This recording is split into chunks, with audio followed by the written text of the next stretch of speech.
সরাসরি চলে যাব বোলপুরে নারী সম্মান যাত্রায়। শুভেন্দু অধিকারী কি বলছেন? শুভেন্দু অধিকারী তিনি কিন্তু এখানে মিছিলে অংশ নিয়েছেন এবং তিনি একেবারে যে বিষয় বলছেন যে অনুব্রত মণ্ডলের গ্রেপ্তারির দাবি তুললেন তিনি এবং বিজেপির কর্মী সমর্থকেরা তারা একেবারে আজকে যে মিছিলে অংশ নিয়েছেন সেখান থেকে এই মুহূর্তে তারা রওনা দিয়েছেন টুরিস্ট লজ মোড় থেকে বোলপুর চৌরাস্তার মোড়ে। ক্যামেরা দীপ্তরু চক্রবর্তী রয়েছেন এবং যারা নেতৃত্ব তারা রয়েছেন এবং তারা একেবারে শুভেন্দু অধিকারী এখানে থেকে এবং আজকের এই নারী সম্মান যাত্রা ডাক দিয়েছেন এবং সেক্ষেত্রে আমরা কথা বলে নেওয়ার চেষ্টা করব। আজকে মূলত কি বার্তা? দেখুন, বার্তা মানুষ দিচ্ছে। বোলপুর শহরের বুকে বিরোধী দলনেতা শুভেন্দু অধিকারীকে সামনে রেখে যেভাবে হাজার হাজার মানুষ আজকে পথে নেমেছে, আপনারা দেখতেই পাচ্ছেন এর থেকে বড় বার্তা আর কি হবে। এবং এই বার্তা নারী সম্মানের বার্তা। এই বার্তা পুলিশ সেই বার্তা যে সংবিধান শিখুন, জোড়া ফুল না, তো জোড়া ফুল ছাপ ছেড়ে শুভেন্দু ছাপ ছেড়ে সংবিধানকে বহন করার বার্তা, সাধারণ মানুষের বার্তা আজকের এই মিছিলের বার্তা। এবং বোলপুর তথা বীরভূমের রাজনীতি আজ থেকে নতুন অক্ষরে লেখা শুরু হবে। আজ থেকে নতুন অক্ষরে লেখা, বিশ্রামে যান, শীত ঘুমে যাওয়ার জন্য গ্রীষ্মকালকেই বেছে নিন। এবং মমতা বন্দ্যোপাধ্যায় হিন্দু নেতা অনুব্রত মণ্ডলকে পেছনে পাঠিয়ে মুসলমান নেতা কাজল শেখকে বীরভূমে মাটিতে প্রতিষ্ঠা করার চেষ্টা করছেন। তা আজ তার উলট পুরাণ শুরু হলো, সাধারণ মানুষ বেরিয়ে হলো বিজেপির পতাকা ধরে। আমরা দেখতে পাচ্ছি শুভেন্দু অধিকারী তিনি রয়েছেন এবং এখান থেকে একেবারে মিছিল করে যে চৌরাস্তার মোড় সেই মোড়ের উদ্দেশ্যে রওনা হয়েছেন।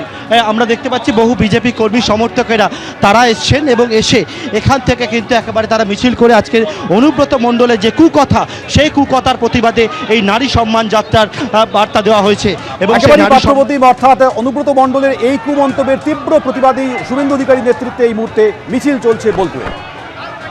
গোটা বীরভূম, বোলপুর শহর, বোলপুর গ্রাম, লাভপুর, নানুর, ময়ূরেশ্বর, মঙ্গলকোট, কেতুগ্রাম, আউসগ্রাম, সবাই রাস্তায়, হাজার হাজার মা বোন, তফসিলি জাতি উপজাতি, কোনো বাড়িতে লোক নেই, সব রাস্তা। আপনি মিছিলে শুরু আর শেষ দেখাতে পারবেন না। এই জনতার গর্জন প্রমাণ করে দিচ্ছে মমতার ঘনিষ্ঠ অনুব্রত যা বলেছে তা আইসি বোলপুরের স্ত্রী মা শুধু নয়, গোটা বাংলার মহিলাদের মর্যাদায় আঘাত লেগেছে। গ্রেপ্তার চাই, পস্কো আইনে গ্রেপ্তার চাই, 6 বছর জেলে রাখতে হবে। পুলিশের তরফ থেকে যা দেখতে পাচ্ছি জিজ্ঞাসাবাদ একবার, তারপর মমতার মানেই পুলিশ, পুলিশ মানেই মমতা। মমতা আড়াল করছে। যে কুকথা নিয়ে আজকের মানুষ দিয়ে দিয়েছে, গণতন্ত্রে মানুষই শেষ কথা বলে। আজ বোলপুর প্রমাণ করে দিয়েছে। এটা তো গোটা বীরভূমের নয়, শুধু বোলপুর। আবার 19 তারিখে আসবো সিউড়িতে, মানুষকে নিয়ে উৎখাত করবো মমতাকে।